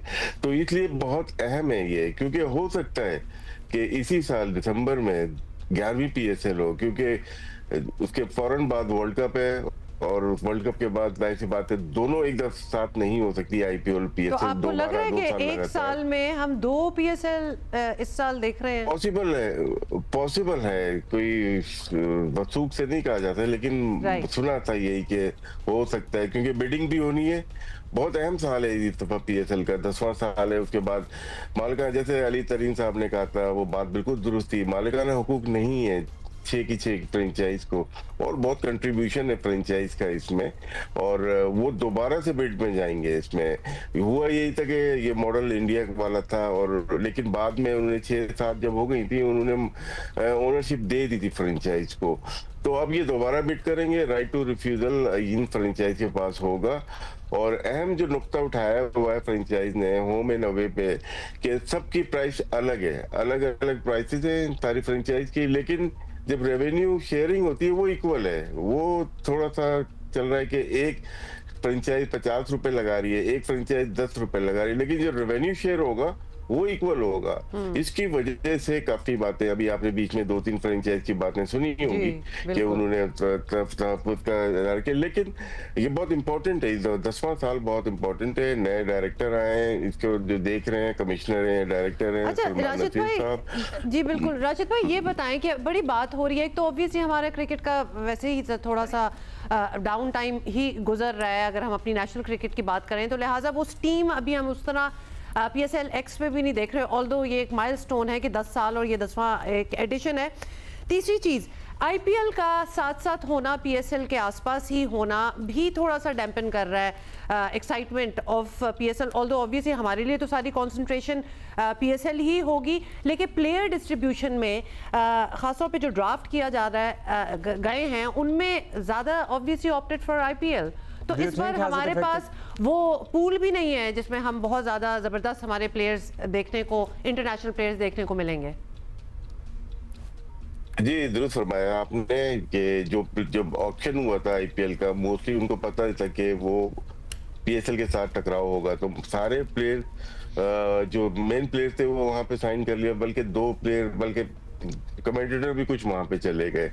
उससे बहुत ज्यादा फर्क पड़ा है, क्योंकि आप चाहते हैं क्वालिटी प्लेयर्स आए। पहले ये था कि यहाँ से खेल के, यहाँ से परफॉर्मेंस करके जिसकी होती थी अच्छी, वो वहां पे भी जा सकता था। लेकिन इस दफा काफी फर्क पड़ा, फ्रेंचाइज को फर्क पड़ा। जब आपके पास टॉप प्लेयर्स नहीं आते तो फिर आपको स्पॉन्सरशिप में फर्क आता है। और मेन जो इशू नजर आ रहा है, जो मैं समझता हूँ डिजिटल, हम लोग डिजिटल पे भी काम काफी करते हैं, इस पे मोस्टली लोग देखिए टीवी के ऊपर मैचेस तो आईपीएल के बहुत रेयर नजर आते हैं। आपके पास अगर डिश है वो भी मना है, लेकिन डिजिटल के ऊपर काफी आप देख सकते हैं लोग करते हैं, देखते हैं, आईपीएल देखते हैं। तो उसमें स्पॉन्सरशिप का पीएसएल का बड़ा फर्क पड़ा होगा जो लगता है मुझे। तो दो चीजें हुई है, एक फाइनेंस के ऊपर डिजिटल मार्केट, और दूसरी हम जो देख सकते हैं वो प्लेयर्स की डिस्ट्रीब्यूशन। टॉप प्लेयर्स मोस्टली जो विलियमसन इधर आ गए, वो 10-12 साल खेले वहां पे, या वार्नर आ गए यहाँ पे, वो अपनी जिंदगी गुजार चुके हैं। लेकिन फिर भी हमारे लिए बहुत अहम चीज है कि 2 दुनिया के या 3-4 प्लेयर और जो है वो आए, होपफुली आ जाते हैं। लेकिन अगली दफा लेट्स सी क्या स्केड्यूल बनता है। आज के मैच की बात करें, Islamabad versus Lahore, on paper आपको किसकी टीम मजबूत लग रही है? लाहौर में हम क्या एक्सपेक्ट करें? फ़खर जमान ही असद शफीक के साथ हमें ओपन करते हुए नजर आएंगे, and obviously he is also recovered, वो अब्दुल्ला शफीक के साथ। जी अब्दुल्ला शफीक और वो नजर आते हैं कि दोनों ओपनिंग करेंगे, और क्योंकि इनको पास पिक थी डेविड वार्नर की, इन्होंने उठाया नहीं था क्योंकि इनको मिडिल ऑर्डर की जरूरत थी। डैरल मिचेल को लिया था, बहुत अच्छे प्लेयर है न्यूजीलैंड के। अभी आपने लास्ट महीने देखा था, हमें कूदते हुए नजर आ रहे थे, ये बहुत अच्छे प्लेयर है। और एक और इनके पास जब से प्रॉब्लम हुई है, राशिद खान नहीं है। लास्ट ईयर राशिद खान नहीं थे, वो मिडिल ओवर में बहुत ही जबरदस्त बॉलर रहे हैं। शाहीन हो गए, तमान खान हो गए, और साथ में हारिस रऊफ हो गए, उनके बीच में आके बॉलिंग किया करते थे राशिद खान। लास्ट ईयर बहुत जरूरत पड़ी इनकी, ये मौजूद नहीं थे, तो लाहौर के अंदर को इतना बहुत ज्यादा फर्क पड़ा। लेकिन जहाँ पे हम इस्लामाबाद यूनाइटेड की बात करते हैं, बहुत यूनाइटेड है, उनकी जो रिक्वायरमेंट होती है उसको वो पिक करते हैं। अच्छे फास्ट बॉलर लिए हैं उन्होंने, उनके बाद शादाब खान को अगर पाकिस्तान टीम में देखते हैं तो हम बोलते हैं यार परफॉर्मेंस नहीं है, लेकिन हम पीएसएल में आते हैं as a franchise captain, outstanding performances रही हैं उनकी। इमाद वसीम की आउटस्टैंडिंग परफॉर्मेंस रही है, नसीम शाह है, बहुत डिफरेंट है, domestic and international totally different है। उनकी टीम की मैनेजमेंट का फर्क आ जाता है, फ्रेंचाइज की मैनेजमेंट डिफरेंट होती है, बहुत प्रोफेशनल होती है। अगर मैं मुआवजा करूं पाकिस्तान की मैनेजमेंट का तो बहुत फर्क पड़ जाता है। यही चीज हमें लेके आनी है इंटरनेशनल क्रिकेट में। लेकिन इस्लामाबाद यूनाइटेड अपने होम पे काफी स्ट्रांग है। लाहौर की मोस्टली जो मैचेस अगर लास्ट 3 इयर्स में हम देखते हैं तो लाहौर में ज्यादा मैचेस खेलती है, 8-9 मैचेस खेल जाती है, जिसमें उनको बहुत बेनिफिट होता है। लेकिन जब वो निकलती है बाहर, अगर वो कराची जाती है, मुल्तान जाती है या रावलपिंडी जाती है, तो उनकी जीतने के रेशियो कम हो जाता है। तो यहाँ पे मैं समझता हूँ इस्लामाबाद को काफी एजाती होगा। लेकिन पहले मैच में हमें डिसाइड हम देखेंगे कि कितनी ड्यू फैक्टर कितना आ रहा है। बिल्कुल, बहुत सी चीजें जो हैं देखनी पड़ेगी। पहला टॉस को जीत के रेशियो किस तरफ जा रहा है, परसेंटेज। अच्छा राशिद भाई, अभी आप कह रहे थे कि खासतौर पे आपने जिक्र किया कि it will be interesting to see नए प्लेयर्स जो हैं, ऑब्वियसली ये सारी टीमें जो है फ्रेंचाइजेस, उन्होंने ही ये प्लेयर्स जो है उनको चांस दिया, उन पे रिस्क लिया है, what however you want to put it. तो उनमें से कुछ नाम आप would you like to share, ताकि बाकी जो आवाम देख रही होगी तो वो भी जरा नजर रखें कि these are our future stars. इसमें होता है कि फ्रेंचाइज बड़ी मोहतात होती है। उनके पास अगर 4 प्लेयर उन्होंने एमर्जिंग में लिए, 5 खिलाना एक ही है उनको, वो पूरा पीएसएल ही खेल जाता है। ये एक कह सकते हैं कि गलत चीज है। एक साद लड़का है, शायद इस्लामाबाद यूनाइटेड में ही होगा, साद जो अभी दलमी से भी खेला था, साद मसूद, वो अच्छा लगा। तो बीच में खेलता हुआ चैंपियंस कप में खेल रहा था, वो प्लेयर अच्छा है। साथ सदाकत है या केपी का प्लेयर, वो भी बहुत अच्छा प्लेयर है जिसको हमने देखा, मां सदाकत, तो वो भी अच्छा प्लेयर है। लेकिन क्या इनको चांस मिलेंगे? हमेशा होते हैं कुछ अच्छे प्लेयर्स होते हैं जो कि अपनी फ्रेंचाइज में होते हैं लेकिन खेल नहीं पाते। बहुत सारे प्लेयर्स, जाहिर सी बात है, अपनी चार आप उनको इंटरनेशनल प्लेयर खिलाने, फिर आपको कुछ प्लेयर्स खिलाने होते हैं। एक फॉर्मेशन बनी हुई है जिसमें से आपको हर कैटेगरी से प्लेयर खिलाने होते हैं। अच्छा, तो फैसल अकरम, सुफियान, मुकीम, आपको लगता है इन्हें मौका मिलेगा? ये तो खेलते हैं, ये तो खेलेंगे। फैसल अकरम मुल्तान से खेल रहे हैं, और जो आपने दूसरा नाम कौन सा लिया था आपने? सुफियान हाँ, जलमी में शायद है, वो खेलेंगे। अब जब इंटरनेशनल प्लेयर हो जाते हैं थोड़ा सा नजरें होती हैं तो वो खिलाने की कोशिश करते हैं, लेकिन यही लोग थोड़े अरसे पहले लास्ट ईयर ही अपनी फ्रेंचाइज में थे, बहुत ज्यादा मैचेस नहीं खेले। अच्छा, इनमें से कुछ खिलाड़ी ऐसे जो हमारे सीनियर हैं, उनकी एज पे अगर आप जरा हमें बता सकें, जैसे Fakhar Zaman is now almost 36, so much of cricket is behind him now. आपको लगता है कि अब एक प्लेयर की क्रिकेटिंग एज कितनी एक्सटेंड हो सकती है आज के ज़माने में?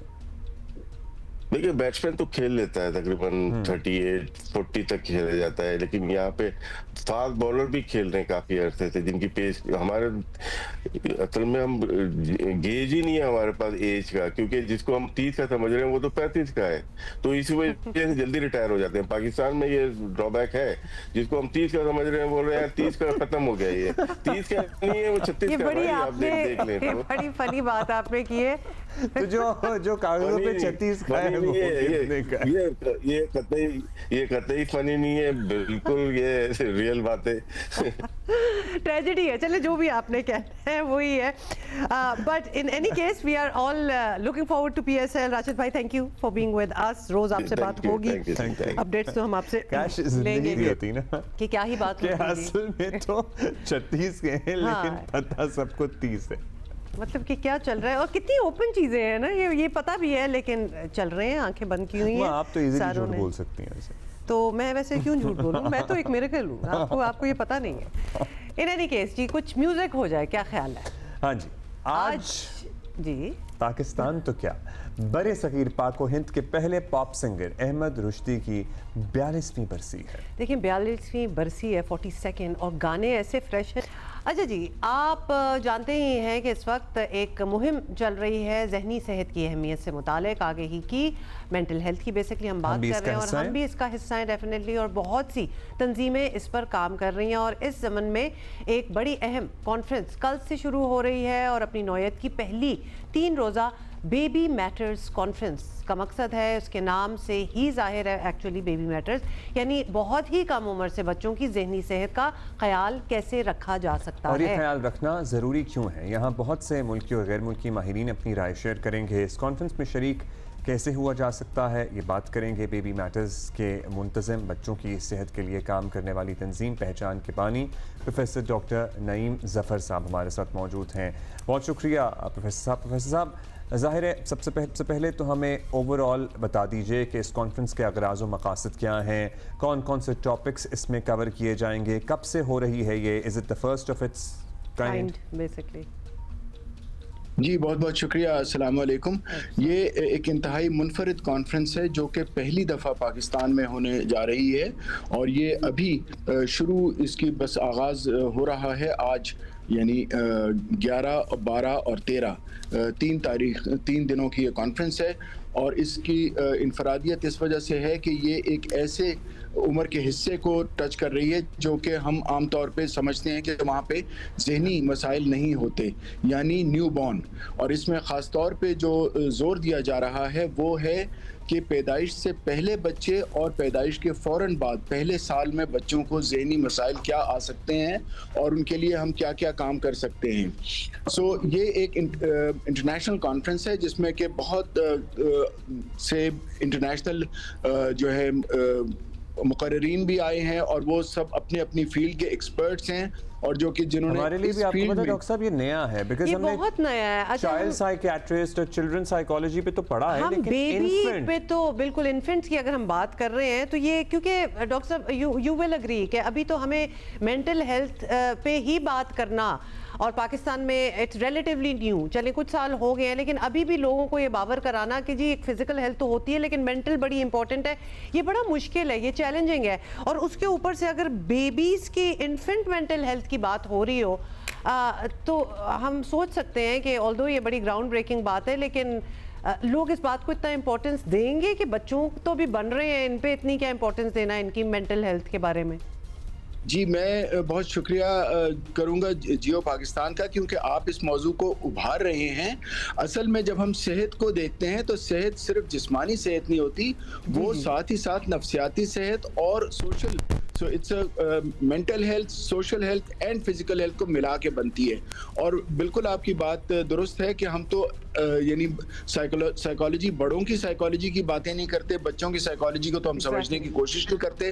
और जब हम न्यू बॉर्न और इसकी बात करें, लेकिन मैं आपको इंतहाई ज़रूरी बात ये बता दूं कि जो पहले 1000 दिन हैं ज़िंदगी के, जिसमें पहले 9 माह के बतन में और उसके बाद 2 साल पैदाइश के बाद के, ये बच्चे को मेक और ब्रेक करते हैं, क्योंकि इस दौरान तकरीबन 90% दिमाग बन चुका होता है, जहन बन चुका होता है, उसके जो पैरामीटर सेट हो चुके होते हैं, उसकी बिहेवियर सेट हो चुका होता है, और आगे की ज़िंदगी सिर्फ उसी को कंसोलिडेट करने में गुजर रही होती है। सो ये पीरियड इंतहाई से ज़्यादा ज़रूरी है। और अगर इस पीरियड में अब ये बताइएगा, इसमें बिहेवियर जो है वो डीएनए में इनबिल्ड है, मतलब डीएनए से आ रहे हैं कुछ बिहेवियरल ट्रेट्स, या फिर आप डेवलप कर रहे हैं फ्रॉम योर सोसाइटी या घर के माहौल से? देखिए, कुरान शरीफ की भी एक आयत है जिसमें बहुत साफ तौर पे कहा गया है कि हमने इंसान को बेहतरीन तरीके से पैदा किया है और उसके बाद फिर वो तब्दील होता है किसी भी चीज़ में। सिवाय बीमारियों के चंद एक के, तमाम बच्चों का डीएनए एक इंतहाई मुनफरिद, एक कारामद और एक अच्छा शहरी, एक अच्छा इंसान, एक अच्छा मुसलमान बनने की तमाम सलाहियत रखता है।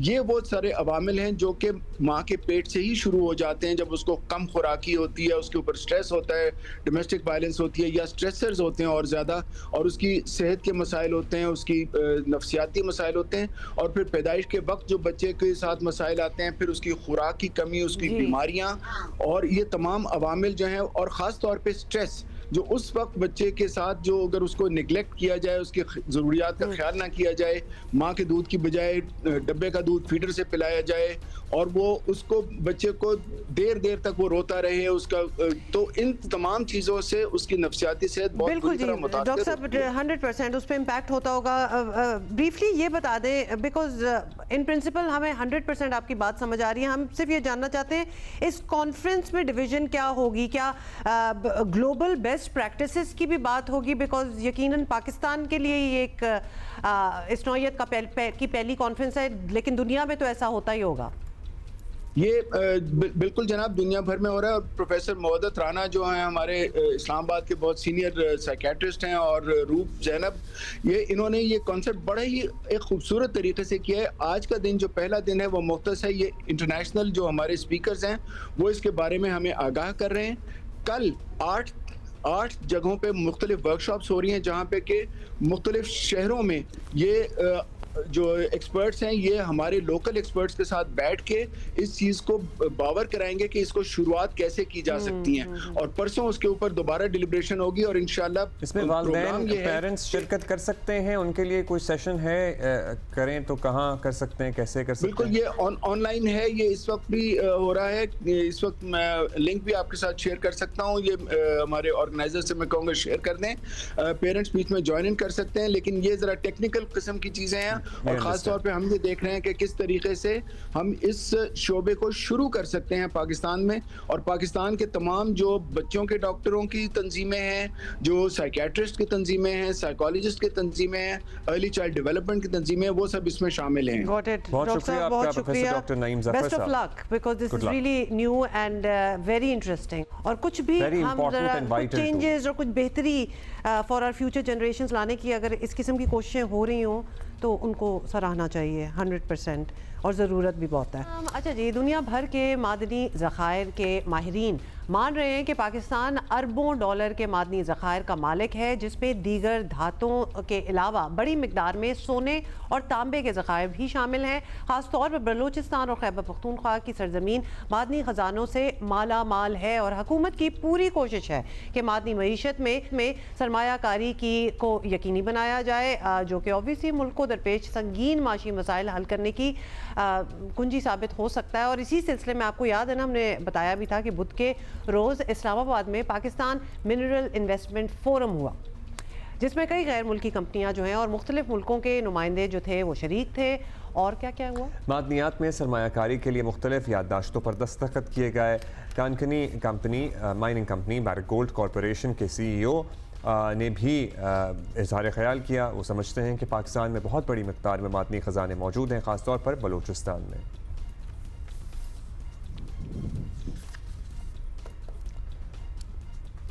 मार्क प्रेस्यू की गुफ्तगू भी हम आपको सुनाएंगे आगे चलकर, लेकिन साथ ही अगर बलूचिस्तान की हम बात कर रहे हैं तो मादनियात के माहिर बलूचिस्तान के इलाके चागी में सोने और तांबे के बड़े ज़खायर की मौजूदगी का दावा कर रहे हैं, मगर मुश्किल आपको पता ही है क्या है। बलूचिस्तान में अमन व अमान की सूरत हाल है, इसके बाइस मादनी शोबे में सरमायाकारी के खदशात मौजूद हैं। सिक्योरिटी फोर्सेस समेत बलूचिस्तान हुकूमत इस मामले में गैर मुल्की सरमायाकारों को मुकम्मल तहफ़्फ़ुज़ देने के लिए पूरे अज़्म है। It's going to be a challenge, क्योंकि ऑन द ग्राउंड जब तक आप दिखाएंगे नहीं और कंसिस्टेंसी नहीं दिखाएंगे कि everything is safe and secure और बड़ा law and order situation in control है, तो सरमायाकारी करना ज़रीन मक्सी साहब हमारे साथ मौजूद हैं, रुकन हैं बलूचिस्तान असम्बली के पार्लिमानी सेक्रेटरी बराए कानून, सकाफत और सयाहत।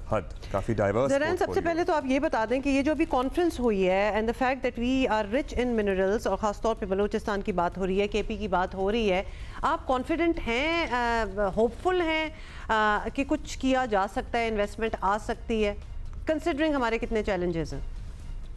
जी, thank you for having me on the show. Just to clarify, Pakistan में देयर अबाउट 92 मिनरल्स, उसमें से जी आधे जो हैं एक्सप्लॉइट हो रहे हैं, जिसमें गोल्ड है, कॉपर है, क्रोमाइट है, but most importantly there are rare earth minerals as well. ये जो मूड था अभी द मिनरल कॉन्फ्रेंस, ये मैं समझता हूँ बहुत अच्छा इनिशिएटिव है by the government and PMDC, the Pakistan minerals development corporation. मगर ये सेमिनार्स के अलावा भी और जो MOU साइन हुए, we need to actualize and materialize these MOUs and conferences. देखें, बलूचिस्तान पाकिस्तान का फ्यूचर है। Balochistan can be a spearhead for Pakistan's transformation in this sector. इसमें जी मैं समझता हूँ जो रेगुलेटरी फ्रेमवर्क जो बनने जा रहा है, the minerals harmonisation act and framework, ये एक बहुत अच्छा स्टेप है। इसके साथ साथ अगर आप थोड़ा सा देखें, द होल वर्ल्ड्स इकोनॉमी जो ट्रांजिशन है, द ग्लोबल एनर्जी ट्रांजिशन जिसको कहते हैं, it's focused on mines, minerals, rare earth, and these sort of things. So Pakistan can actually be ahead of the curve this time, so to speak, and we must diversify economy. कैसे होगा mineral sector? Certainly, हमें पता है, और literally Zareen हम और शायद आप भी बचपन से ये बातें सुन रहे हैं बलूचिस्तान को लेके, मगर अभी तक कुछ मटीरियलाइज नहीं हो सका उस तरह से होना चाहिए था जैसे। बलूचिस्तान के अवाम भी ज़ाहिर है इस सिलसिले में उनके भी रिजर्वेशंस हैं, जो वहाँ पर अमन व अमान की सूरत हाल है वो भी आपके सामने। आपको लगता है कि this can be A game changer for the province? चलें, कंट्री की तो हम बात करते ही हैं, फॉर द प्रोविंस टू लोगों का एतमाद बहाल होगा हुकूमत में, रियासत में, माशी हालात बेहतर होंगे, कुछ लोगों का माइंड चेंज होगा। जी, that's actually a good point. जी, मैं एक टर्म इस्तेमाल करता हूँ, द बलूचिस्तान कंडम। बलूचिस्तान के काफ़ी जो मसाइल हैं, Balochistan is itself a source of issues and controversy, but जो सॉल्यूशंस हैं बलूचिस्तान के, जो मसाइल हैं बलूचिस्तान के, they can be found within Balochistan. अगर हम एक्विटेबल तरफ जाएं, एक्विटेबिलिटी की तरफ, where we take the people suffering on board and we realize कि जी पहले लोगों को हम प्रायोरिटी देंगे, फिर बलूचिस्तान सरकार फेडरल गवर्नमेंट को। तो मैं समझता हूँ बलूचिस्तान के लोग भी खुश होंगे अगर हम उनको प्रायोरिटी रखें। हाउएवर देखें, मैं थोड़ा सा क्लियरिफाई करता जाऊं, बलूचिस्तान एक बहुत बड़ा सूबा है। It's 46% of the land mass of Pakistan. जितना भी हम डेवलपमेंट इंफ्रास्ट्रक्चर बिल्डिंग मेजर्स लेंगे वो कम होगा, वो थोड़ा सा we have to put it into perspective. तो इसके लिए बहुत बड़ा इन्वेस्टमेंट चाहिए होगा ऑन अ लार्ज स्केल के, जहां भी इन्वेस्टमेंट करेंगे नजर आए। अगर हम रेकोडे के जो इर्द गिर्द इलाके, चागे हो गया, सेंदक हो गया, अगर उनके ऊपर हम एक ऐसे मॉडल सिटी या मॉडल टाउन या मॉडल विलेज बनाए तो मैं समझता हूँ एक बहुत अच्छा मैसेज जाएगा to the people of Balochistan, to the people of Pakistan and internationally as well, कि ये जो मिथ है जो बलूचिस्तान के लोगों का जो महरूमी है वो हम एक ही दफा with one stroke of the brush हम खत्म कर सकते हैं। And if you may add Zarain, ये मूट हुई है, MOU साइन हुए हैं, इन प्रिंसिपल ऑन पेपर बहुत अच्छी बात है, लेकिन बलूचिस्तान के बारे में जब इंटरनेशनली अगर सोचा जाए तो एक लॉ एंड ऑर्डर की बात जो है, कंसर्न जो है वो ज़रूर दिमाग में आ जाता है। सो हुकूमतों को ऑब्वियसली ये ज़रूर करना चाहिए कि जहाँ हम इतनी इन्वेस्टमेंट लाने की कोशिश कर रहे हैं, कॉन्फ्रेंसेस कर रहे हैं और लोगों का इंटरेस्ट जो है, दुनिया का इंटरेस्ट हमें नज़र आ रहा है, वहाँ हमें एक सिचुएशन ऐसी बनानी चाहिए, एक कम्फर्ट ऐसा उनको देना चाहिए, लॉ एंड ऑर्डर कंट्रोल करना चाहिए ताकि उनको लगे कि अगर हम यहाँ इन्वेस्ट करते हैं तो इट्स अ गुड इन्वेस्टमेंट। मतलब ये नहीं होगा कि will be thrown out, you know, will have to go back. Final thoughts Sareen? जी, मैं अपने अक्सर दोस्तों को, भाइयों को, बहनों को, बलूचिस्तानियों को कहता हूँ कि हम तो अपने राइट्स के बारे में बात करते हैं, फेयर इनफ, पर हम अपने रिसोर्सेज को कब एक्चुअलाइज करेंगे? बिल्कुल। When will we see our resources coming out and benefiting us? I think this is the right time. The youth needs this, Pakistan needs this जी। बहुत शुक्रिया आपका ज़रैन मक्सी हमारे साथ मौजूद है। बात करते रहते हैं, आपको पता है, मुख्तलिफ फिटनेस रिलेटेड एक्टिविटीज़ की और हेल्दी एक्टिविटीज़ की, और मैराथन रेसेस में इन्हीं में से एक है। पाकिस्तान में बहुत सीन ऑन हो रही है। भाई ऐसा सीन ऑन है कि पाकिस्तान में तो है ही है, हमारे पाकिस्तानी मैराथन रनर्स ना दुनिया भर भाग रहे हैं जी, बर्लिन ले ले, Sydney, London, Tokyo, you name it. और अब हमारा एक कंटिंजेंट है जो कि जा रहा है बॉस्टन, 21 अप्रैल को होने वाली है। इसमें 18 पाकिस्तानी शरीक हो रहे हैं। इनमें बहुत से ऐसे हैं जिन्हें ओवरसीज़ पाकिस्तानी कहा जा सकता है, अमेरिका, इंग्लैंड, मुत्तहिदा अरब अमारात में बेस्ड हैं, लेकिन यहाँ से डायरेक्ट भी 7 पाकिस्तानी हैं जो बॉस्टन जा रहे हैं, और इन्हीं में से एक हैं दानिश इलाही। सो दानिश, बॉस्टन आप पहली दफ़ा भाग रहे हैं या इससे पहले भी ये वाली मैराथन कर चुके हैं? अस्सलाम वालेकुम। बाय द वे, नहीं, ये पहली दफ़ा भाग रहा। Boston is a very prestigious marathon and you have to time qualify for it. So after several attempts, I time qualified for this marathon in Tokyo last year in March. So very excited to be running it this year. Zabardast. And hopefully that brings an end to my marathon journey, for at least for now, because 6 marathons back to back has taken its toll. So wow, so this is going to be your final one. This is going to be a final one, hopefully. तो दानिश, हमें एक दफ़ा जी, एक दफ़ा दोबारा ज़रा बता दें, the idea behind a marathon is your personal achievement and to complete the race. मतलब इसमें आप कोई फर्स्ट सेकंड पोजीशंस नहीं मांग रहे, आप इसको कंप्लीट करने की के लिए टाइम आल्सो एंड टाइम अपना आप टाइम अपनी आपका कंपटीशन आपके आप अपने से है ना? 100%। आई थिंक इट्स बिल्कुल आपने सही कहा कि आपका कंपटीशन आपके साथ है। जो आपने सवाल पूछा है, इसमें तो मैं एक थीसिस लिख सकता हूँ। मेरी वाइफ एक राइटर भी हैं, तो होपफुली एट सम पॉइंट मैं उनको बोलूँगा एक किताब ही लिख दें इस पे, क्योंकि आई एम अ बिजनेसमैन इन पाकिस्तान, और मैं तो बल्कि ये कहता हूँ कि every businessman in Pakistan should run a marathon, because what it teaches you, nothing else can. It teaches you resilience, it teaches you mind over body, it teaches you committing to something for a long term. It's not a 100-meter dash, you have to 1 kilometer race, it's a 42.2 kilometer race. You're committed to that whole journey. और आपको businessman को जितने challenges यहाँ आते हैं उसके लिए जहनी हालत भी बेहतर रहती है ना, भाग भाग के। बिल्कुल ऐसी है, बिल्कुल आपने 100% राइट। आपकी तो ये बिल्कुल वो आइसोलेशन या फिर चलें dependency on your own self, वो आप मैराथन में भी फील करते हैं व्हेन यू आर रनिंग, और इतने आप मैराथन्स कर चुके हैं, you really are on your own, right? मतलब कहीं से कोई मदद, inspiration, nothing, it's all you. That's how it works? yes and no. मैं पहले no का आंसर इसलिए दूंगा क्योंकि the inspiration is very important. बगैर inspiration के ये आप almost endurance of this hardship is not something that you can endure. Inspiration comes from family. My father, my mother, my family has really supported me and they really inspired me to do this. So the inspiration comes from them. The inspiration comes from the fact that most of the runs that I've raised money for PEBS Hospital for oral cancer.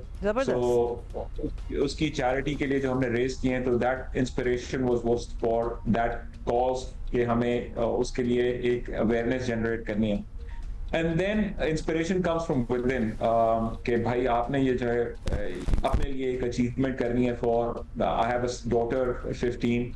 I have a son 11, Afan, and उनको एक example देनी है कि like this is how you can achieve things in life through hard work and perseverance. And फिर yes, because आप जब उस race में होते हैं तो आप अकेले होते हैं. आप 50,000 बंदे के साथ भाग रहे हैं, लेकिन उस बंदे आप सबको नहीं जानते, किसी को नहीं जानते. But at the same time, when you look for inspiration या आपको कोई motivation चाहिए होती है, तो आप किसी को भी आवाज मारते हैं तो वो आपको जो ना कहते हैं लबैक कहते हैं, वो आपको बिल्कुल मोटिवेट करते हैं और आपको the whole environment और the race community helps you finish that. जो आपके साथ भाग रहे होते हैं वो इर्द गिर्द जो खड़े होते हैं लोग, हालांकि वो आपको पर्सनली नहीं जान रहे होते हैं, वो तो बहुत ही लेकिन अभी जो आपने बात की है ना कि एवरी बिजनेसमैन का आप जिक्र कर रहे थे, they should run a marathon, मैं तो कहती हूँ every parent should as well, क्योंकि आप अपने बच्चों का जिक्र कर रहे थे and you are a very good role model. तो पेरेंट्स के लिए यंग अडल्ट्स उनके लिए भी बड़ी जबरदस्त चीज है कि वो जरूर बहुत शुक्रिया दानिश, इंशाल्लाह आप कंप्लीट कराएं और तो फिर हम आपसे दोबारा मुलाकात कर लेंगे फिर फुली. अच्छा जी, PSL starts from today और इस्लामाबाद यूनाइटेड वर्सेस लाहौर कलंदर आज होने जा रहा है. सेरेमनी है पूरी, एक आपको पता ना धुआंधार किस्म की होती है, फैनफेयर होता है और उसके बाद मैच तो होगा. जल्दी से pick your team. Obviously Lahore Qalandar, come on, yeah, whoever wins. We'll see you Monday. See you. Bye.